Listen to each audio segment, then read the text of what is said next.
ऐन प्रजासत्ताक दिनाच्या दिवशी 6 वेगवेगळ्या ठिकाणी आत्मदहनाचे प्रयत्न झाले। मंत्रालयाच्या समोर आश्रमशाळेच्या 2 शिक्षकांनी अंगावर रॉकेट टाकून घेऊन आत्मदहनाचा प्रयत्न केला। जालना जिल्ह्यातील वाटूर गावामध्ये तिरंग्यासमोरच एका शेतकऱ्याच्या मुलाने आत्महत्येचा प्रयत्न केला। ऐनवेळी पोलिसांनी रोखल्यामुळे पुढचा अनर्थ टळला। दुसरीकडे साताऱ्यामध्ये 2 घटना घडलेल्या आहेत। एका घटनेमध्ये साताऱ्यातील जाम येथे जिल्हाधिकारी कार्यालयासमोर एका महिलेने आत्मदहनाचा प्रयत्न केला।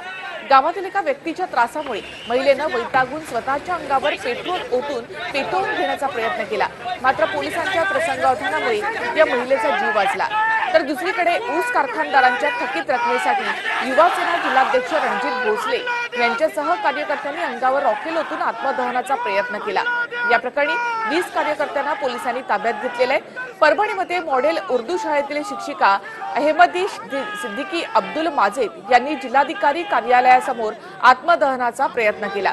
तर पालघरमध्ये बुलेट ट्रेन प्रकल्पग्रस्तांनी निर्वाणीचा इशारा देत विष प्राशन करून आत्महत्येचा प्रयत्न केलेला आहे। जीव गेला तरी जमिनी महामार्गासाठी देणार नाही असे या शेतकऱ्यांचं म्हणणं होतं।